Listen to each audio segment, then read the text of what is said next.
James Parker was a simple man. He lived a quiet life. His days were spent amidst the deafening roar of generators.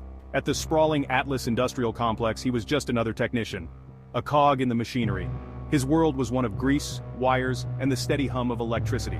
Nobody looked twice. He blended in, a ghost in overalls. James was content. He enjoyed the predictability of his routine, the familiarity of his tools, the rhythm of his work. He found solace in the solitude it offered. He was invisible, unnoticed, or so he thought.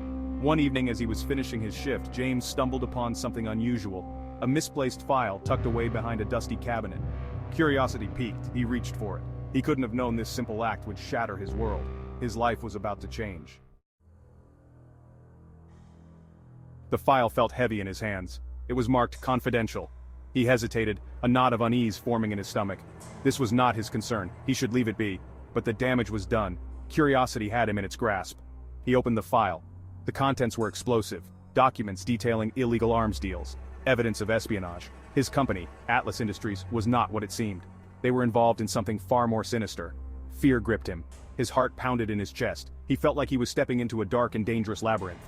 James felt a chill run down his spine. He was in over his head. He needed to get out, to forget he ever saw this. But a strange sense of responsibility took hold. He couldn't just ignore what he had found. He had stumbled upon something huge, something that could have far-reaching consequences. He had a choice to make.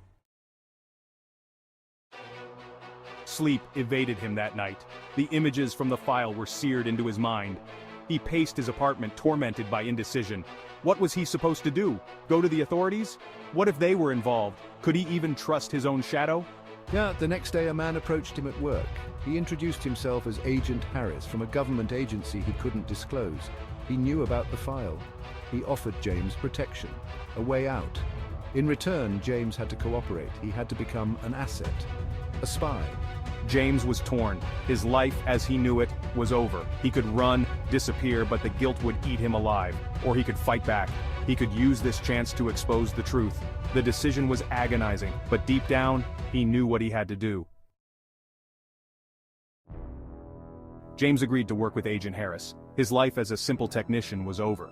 He was thrust into a world of shadows and secrets. The agency provided him with a new identity, a cover story. He was to become a ghost, a phantom. He underwent rigorous training, hand-to-hand combat, surveillance techniques, espionage tactics. He learned to blend in, to become invisible. His trainers pushed him to his limits, honing his instincts, sharpening his senses.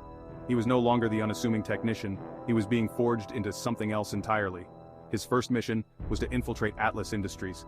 This time, not as a technician, but as a spy. His heart pounded as he approached the familiar gates. Fear mingled with a strange sense of excitement. He was walking into the lion's den, but he had a job to do. He was ready.